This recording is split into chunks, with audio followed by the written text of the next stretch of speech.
What's up, YouTube? It's Joe Catchpolia sitting on the couch, making some money, investing in fractional real estate online, as usual. Saul's Lot just launched their most recent property. I'm going to just give you a little bit of info on that. If you haven't already, you should probably follow them on X. It's a good place to see wherever they're going to put, whenever they put new ones out, I see it there. Although they also have a Discord you can join, or you can join my Discord link in the description to this video. And we talk about it on one of the channels in there too. But I think if you follow them on Twitter, you're going to see it. Pretty much every time they have a new one out is where I've seen it first is on Twitter. This one, 336 Sarava Lane in Smyrna, Tennessee. I have no idea if that's how they actually say that. It's already under contract to be sold in the real world, which makes this a really interesting investment relative to some of the other DACs that have been up. If you don't remember, DAX is just a digital assignment contract. What you're buying is basically an interest in the equity of the property. So when the property is sold, you'll get paid a predetermined amount based on the appraisal that was already done. But today you buy that equity at a discount, and so that's what determines your return. Well, as long as it's during the initial term, which is a 6-month term, the amount that you make is fixed. But when you annualize it, right, depending on how quickly it sells in real life, that's what determines how well you actually do on these. And so having a property that's already under contract on the MLS, already under contract to be sold in real life, means you're going to get there a lot quicker. Now you'll also notice though here, the exchange rate is 1.08x, right? And so this is the lowest, this basically determines the discount that we paid. And this is the smallest discount that we've seen on any of them so far. If you haven't been to the site in a while, you'll notice they are updating it. They're doing this, the most recent update they did today, they fixed the dashboard. I'm going to show you that at the end, just so you can see, what that looks like now. But, just want to jump into this property first. And so that dashboard hadn't been working for some people, myself included. It's fixed now. It is just getting hung up in the loading. But so, okay, this one, it's $155 per DAC. One of the things I'm not fully sure is how they pick this pricing. I don't know if they're creating the same number of DACs every time. And I'm not sure. I'm not sure what's happening, because actually I don't think they are, right? Because this one is 100, or what is this, 200? Yeah, there's 200. I'm not sure. Anyway, you'll notice the prices are different every time. I think it just has to do with how much capital the homeowner that owns the property that is using the service, how much they raised. But I'm really not sure. It's one of the things I have to remember to ask Matt that next time we talk. Okay, let's see. Let's click on more details. This is how we find out more about the property. And then let's see. If you click on Invest Now, that's why they give you some options. You have your a couple different crypto options, and then you can still buy with fiat. One of the things that I noticed is they added a 2% convenience fee for paying with a credit card or paying with fiat, which I expected this all along. At some point it was going to happen. I think a lot of times early on companies want to make it as easy and seamless for you to use their product as possible, but it does cost them something to buy, to let you buy it with a credit card. So they added a 2% fee if you want to do that. It does make these deals, especially one that's like this, that has one of the smaller discounts. Oh yeah, and I said 8%, it's 7.5% below. Makes that, more difficult, right? Because the discount's it's always going to be a smaller number than your return, just because of the way the math works, right? It's a discount on the higher number, but your return, you're investing the lower number. Anyway, I think it's perfectly reasonable to charge that. We were just getting spoiled early on. But it is something I wanted to mention, because I know I've told a whole bunch of people in the past, oh, you're not having to pay a fee for that, right? But so how do we get some more info on this property? I always, for whatever reason, I did the more info and then click on the due diligence, and that's what's going to get you here, right? And that wasn't, let me just back up one.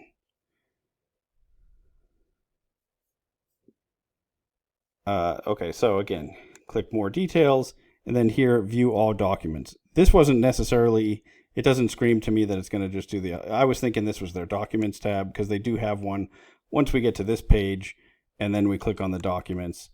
That's what gets us to here. So, still not using this all day, every day like I am some of the other sites. And so it's going to take me a little while. And they are, doing the update. So, a couple of things, right? It is a smaller discount than usual, but I believe that's because it's already under contract. They're expecting to still be able to get a good return, right? If it's paid off within 2 months, well, that's still a 48% annualized return. If it takes 4, it's 24%, 6, 16%. That's what these represent. A couple of people misunderstood these that I was talking to, and they thought like, oh, if it sells quicker, you're getting paid a higher percentage. And no matter what you're getting paid, your fixed, your return comes from that fixed discount. The discount you already got and your payout is fixed. It is the timing is what determines what this annualized return is, right? So I just want to make sure that's clear for everybody. So a couple of things with this one. So okay, that's different, right? It's under contract. That's different. In the documents, we're missing the contract that like creates, the digital assignment contract, the thing that creates our interest wasn't included this time. It's a very dense document, but it is something I still like to look at every time. Even though, admittedly, I've read the whole thing on the first few. I don't read every single page of it, on all of these.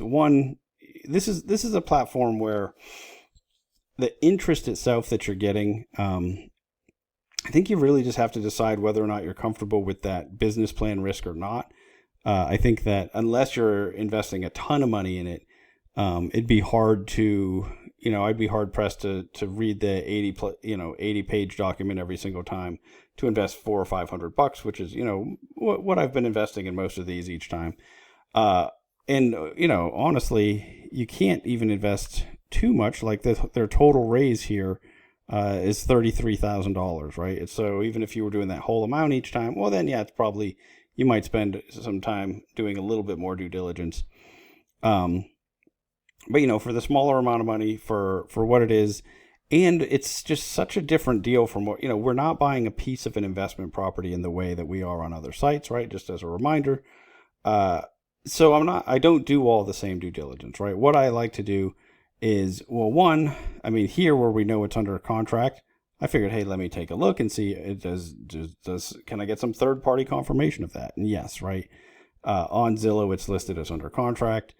That's basically the extent of what we're going to, I would love it if whenever there was a deck that was under contract, if they would give us a copy of the contract.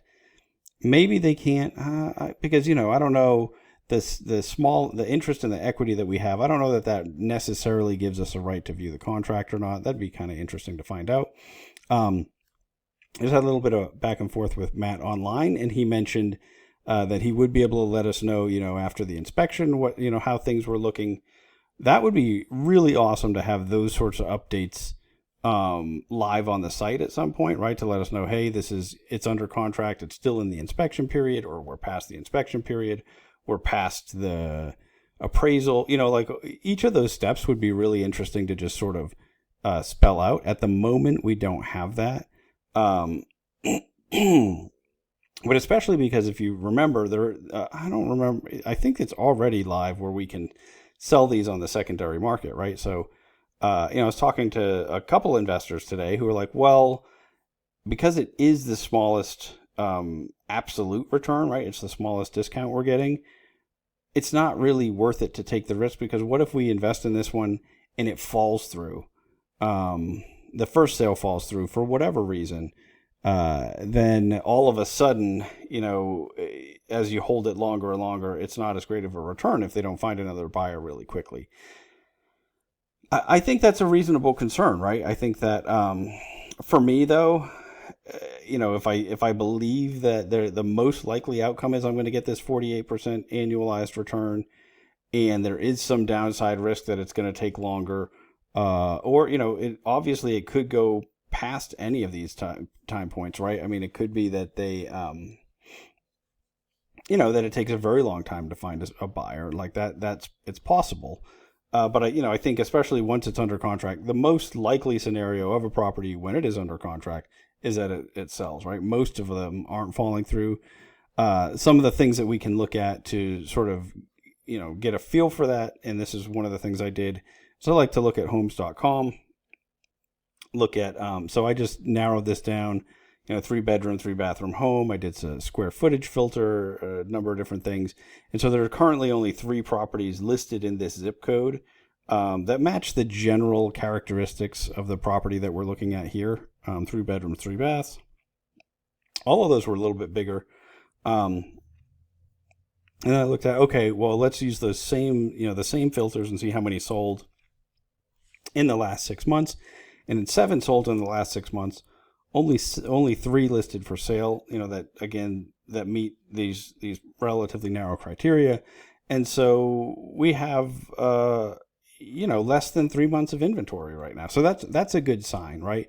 One of the things that I noticed, though, when filtering is almost every single property. I mean, there were a couple exceptions, but the vast majority of them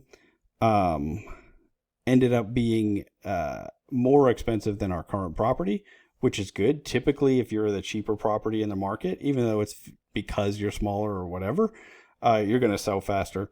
So I really like to do that comparison to get a sense of like, okay, what if it does fall through? How quickly do I expect it to sell? And it looks good, right? It looks like there's a good chance that it would sell relatively quickly again.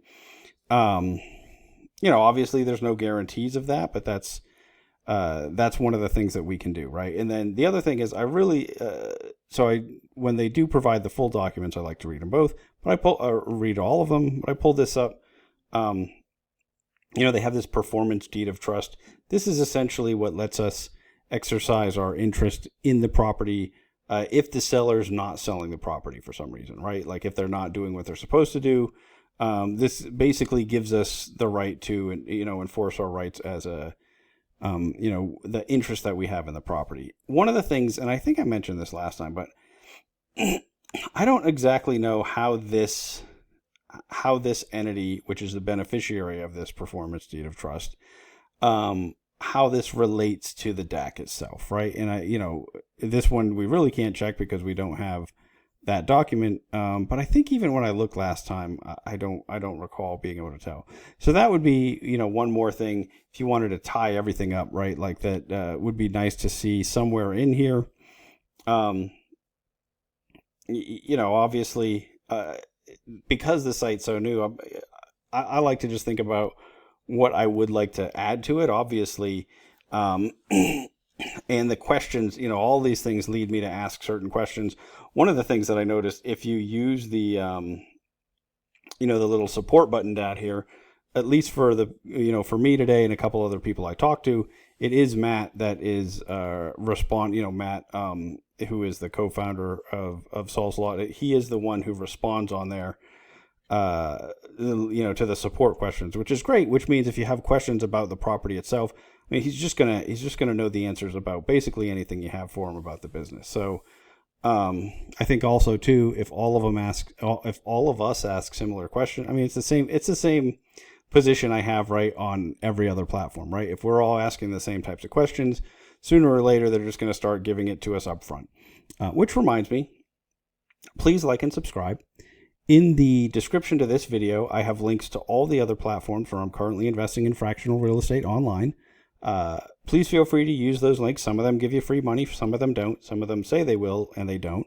All of them you should do your own due diligence on, though. Don't just invest in those platforms because I do. Don't just invest in specific properties on those because I do. I would say, this particular one, I like Sol's Lot a lot. I like their business model. I think this will end up being huge. But it is, they're at the moment, it is the most, the furthest from just buying a piece of an investment property, a piece of a rental property in the way that I'm used to. And so it's something that you want to make sure you really understand what you're getting, what to expect, right? In one of the things that I noticed is this is selling out very fast, right? 133 sold, only 67 left.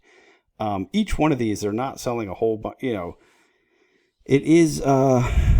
I've looked at this much more as an experiment where I've just bought a little bit of each one so far. I haven't done. I haven't found. I mean, I am doing the due diligence, but I haven't found anything on any of them that led me to not want to buy one. I think that over time, I'll just get more comfortable with the platform itself, and hopefully, we'll also start to get a little bit more, a little bit more clarity on things like, okay, who's this party? How do they relate to the interest I hold?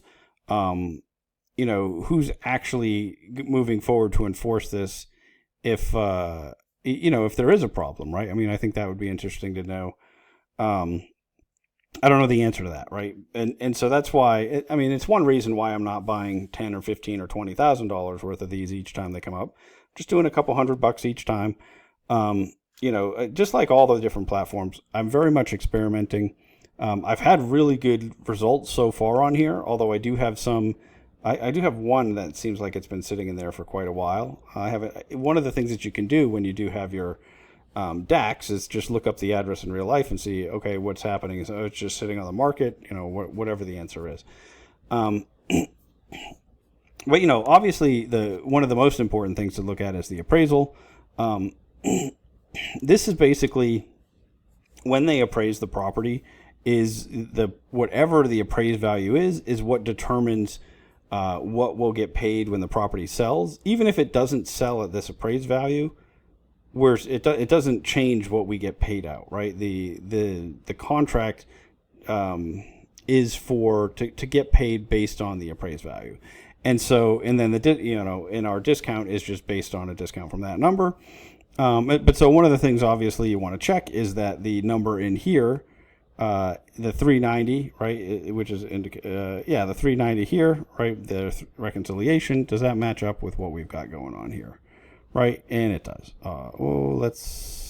Let's click on the financials, and I think, yeah, appraised value right here, 390, right? Like that's what. Now, obviously, if I'm worried about this sale falling through and this property really selling in real life, I want to scrutinize this, right? Make sure that it looks like that. Okay, it makes sense.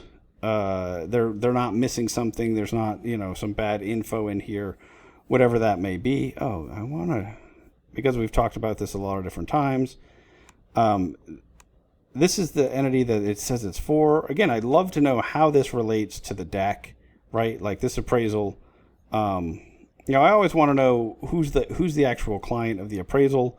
Now, we don't have, as far as I could tell, there weren't any, assumptions or hypothetical conditions or anything that they put in here, I don't believe, which we've seen that, which is, sort of like an ARV type appraisal.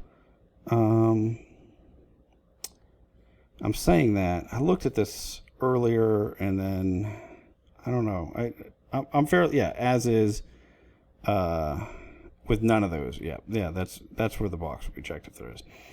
But one of the things that I like to do, maybe just because I just, even when it's a small amount of money and I'm just trying to experiment with this platform, I still want to know, right? I still want to know all about the property that I have an interest in. And I think early on, especially in,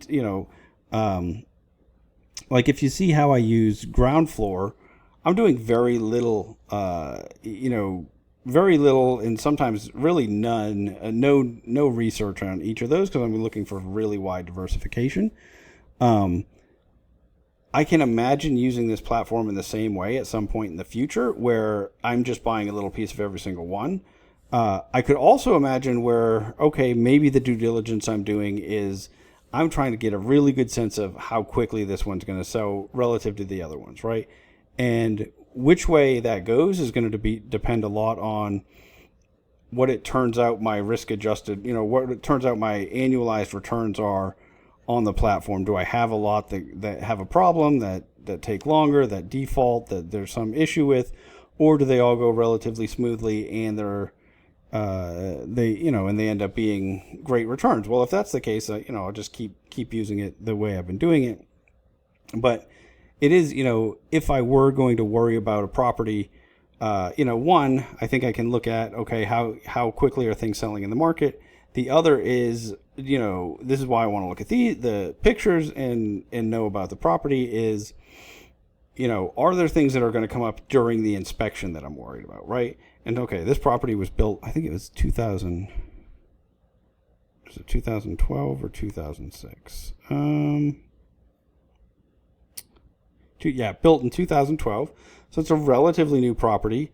They do mention in the description, and I don't know it's very difficult to read here, but you can see it in the description on here that they have a brand new HVAC, which is one of the things that I'd be worried about, right? If they built in 2012, it's 2025. Yeah, you're very close to the end of its useful life.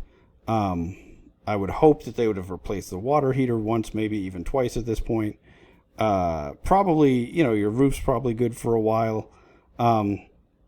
But a lot of the big things that I'd worry about, this isn't a 1920s built home. You're not going to run into, it's got knob and tube wiring, or a Zinsco's electrical panel, or, all the things that like really just derail deals sometimes, right? Obviously, you could run into that there's some settling or some issues like that. Hopefully we'd have some indication about that at this point. But I'd like to know about any of the major issues that might derail a sale. So that's why in the appraisal, one of the things we can do is look through all the pictures that they took of the property, which is nice. It looked to be in relatively good condition. Nothing jumped out at me. I mean, it's not like it's a fully renovated new home, but it is, freshly painted. Like I said, the new HVAC. It's only a 2012 to begin with. Nothing jumped out at me that looked, like a big deal. But again, it's not like we have a full home inspection or anything. But I wouldn't necessarily expect one for this type of transaction, right? I mean, it's just a very interesting interest that we have in here. I mean, if you had to compare it to something else in real life, it would be most like we're getting, we're in a second mortgage position, although it's not a mortgage, right? It isn't an interest rate. It's a fixed return. It's a fixed discount on the equity. But that's the position we're in, right? We're sitting behind the first mortgage lender. We're not involved in the operation of the property in any way. So even though it is an equity interest, it doesn't feel like equity in that sense. This is one thing that I always want to look at is, okay, what's the leverage ratio?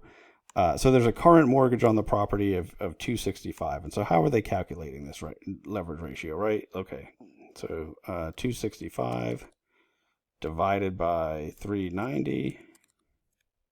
Yeah, okay, so that's where this is coming from. And then, if we want to say, okay, we have 265 plus the total of this was what? 33. Okay, so let's just say 35. Got to make it round numbers. 35,000 and divide that by the 390. And okay, we're at 76, and I rounded up, right? So it's probably somewhere around 76% total. If you looked at ours as a loan, total loan to value. Really like total financing, debt and equity financing together that this borrower has, right? This DAC, you could think of it as an equity financing piece. And so total financing, we're staying below that 80% threshold, which is what I think that their standard is. Gives you a good margin of safety relative to the appraised price. But again, that's why we want to make sure, okay, is this appraisal way off, right? Like, should this property really sell for $250? Well, if that's the case, we're going to be in big trouble, right? Because then the loan's below that. So far, it seems like they're doing a really good job of picking these right there. I haven't noticed anywhere it seems like we're just way out of line. And I think it's a little bit tough to do, right? Because they are getting that appraisal, and then our return is based on the appraisal. And most of these are, we're just looking at what's this property, how close is it to a sale, right? That's our biggest question. The one that we looked at last time, there was a little bit of renovation left to do, and then it was going to get listed. Anyway, I like this one. And so let's see. Let me get back here. I did want to show you. I picked up a few. Let me see if I can refresh this. I was going to show you that this was working. It was working before I started this. There we go. So yeah, I don't know. It just seems like it has a little bit of a delay, but yes, refreshed it and I've got it. And so you can see I picked up 3 of these. And that's what most of the time I've been buying, like between, I don't know, $300 and $500 worth of these. Over time, I'll definitely start to buy more and more as they perform. I want to say, I don't remember how many I've had pay off in total so far. I'll have to go back and look. But so far, I have had several pay off. This is the one that I've had the longest. I don't remember what it is. At some point, I'll do like maybe towards the end of the year, I'll do like a year-end review. Because everything I bought on here was this year. And so it'll be interesting to start to look at like over time. Okay, how did everything perform? How quickly did it sell relative to, relative to what my expectations were going into it. And then, seeing that as total returns. And this is one of the things that's interesting on this one too. The term is only 6 months, right? Where the term of the others is a year, which means if it doesn't sell within that period of time, we'll start to have some rights to be able to, force the sale. I think using the, I think that's accurate. Using the, the performance deed of trust. Where the others they have they have a longer period of time, and that's why they required a bigger discount as well. Anyway, I did think this. The one other thing I wanted to mention, I actually, I know there's a bunch of different ways that you can do this. Like there's different wallets that you can have attached to it, as far as how you can get your money into it. There was a little bit of a discussion in our Discord, and that's again in the link to in the description of this video. We've got a Discord that I've set up where we talk about all different fractional real estate investing platforms.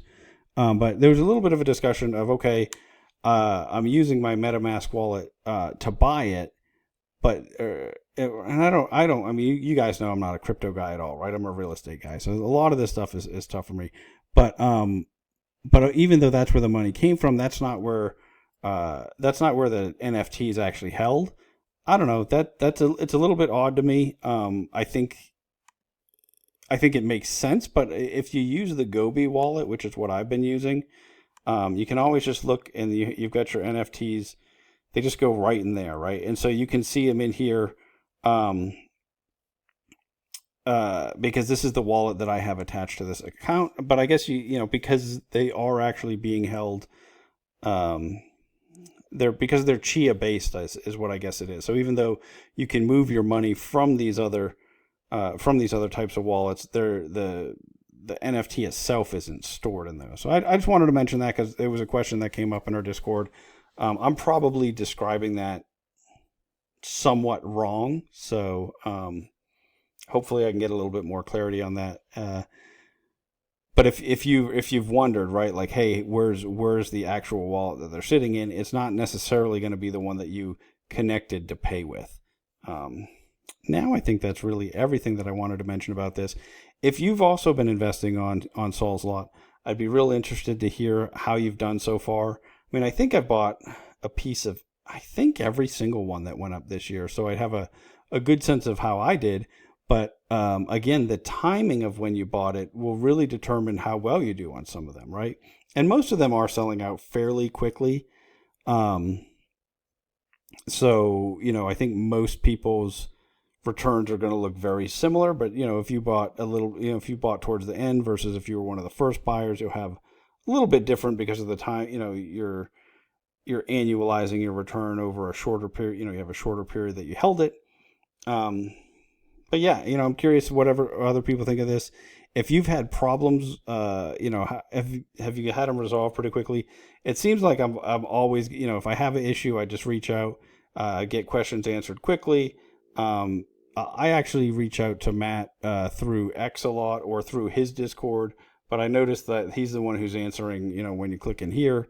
At the moment, it seems like it's really still just his baby, and he's gonna just jump on it and help you out, if you have any problems. So I enjoy that aspect of it, right? It's much different than some of the platforms where you just get like ridiculous, you don't get a straight answer, you get a long time and stuff like that. So it's been pretty good, but I don't want to oversell it, right? It's still very much a work in progress, right? Like, I mean, there's things getting quick fix or getting fixed quickly. But there is, like I said, I mean, I'd like more data on, I'd like to understand how the different parties, how this party is related to our DAC versus how this client party is related to it. I'd love to have a copy of the sales contract if that were allowed, and if not, have some info on, what stage we are in that contract. Like, there's a lot of little things that would be great that would make me feel more comfortable. But honestly, I think it's just going to be a matter of time about using the site, me just building, having more and more trust in the way this new to me transaction works. I mean, this isn't, it's, and one thing I want to make sure is clear, because I know I'm always saying it's a unique transaction. It's new. Matt didn't invent this forward sale contract, right? It's a strategy that is used, in real world deals that exist in the, this isn't something that he invented that. The difference is then taking that and then fractionalizing it and selling the pieces of it, right? And so it's not as if it's a completely untested contract type when it comes to that forward sale that's creating the interest. I wanted to make sure that was clear, because I think the way I've talked about it a few times maybe made some people uncomfortable with that transaction. And I don't think you really need to be. It seems, at least my understanding of it is that it is, sort of a tried and true way to do deals, even though we don't see it necessarily in residential real estate deals very often. And then taking that transaction, applying it to this particular situation with residential real estate, with a homeowner who just needs some money in order to maybe move out of the property, or they just get a little bit of that cash before it actually sells for whatever reason, and then we're just getting a little piece of that contract. So I don't know. I want to make sure that was clear. I think I've really entered full rambling mode. I'm sorry about that. If you can tell, I'm still a little bit under the weather. Getting better though. So, I know I complained a little bit last week. You don't have to worry about, like, it's a chronic thing that I have. And so I have ups and downs, and I've just had a little bit of a down, these last couple of weeks, but, it, sometimes results a little bit in a little fuzzy headedness. And so maybe I ramble a little bit more when this is happening than others, but I think that's all I have to say about this. Thank you. If you've gotten to this point in the video, please do let me know what you think about this platform. Sometimes I wonder, like, I think it's such a great business model. Like, I think it's so needed from the perspective of the borrowers here. They're not really borrowers, but the people selling their piece of equity. Sometimes I worry that, like, I get too interested in certain aspects of a business, or like, I just, and I really like, how clean just the returns are, right? Like, it's just very straightforward and clear, and like, it's dependent on one thing: when does that sale happen? And so because of that combination, I think it could be an amazing business. And so sometimes I worry that, like, okay, what am I overlooking? What am I, like, if they were obviously, a couple years from now, if we're still having some of the little kinks and we're not getting, a little bit more info, that some of the stuff I'd like, well, maybe I'd be a little more critical, but it is still, still very early. But yeah, I'm just curious, what's your experience so far? What do you think? You have the same sort of general sense of them that I do, or, yeah, just looking forward to that discussion. Feel free to put a comment in the, or put a comment below, or jump in the Discord and talk about it. All right. That's really good. Sorry about that. Until next time, I'm just going to keep making mistakes so that you don't have to.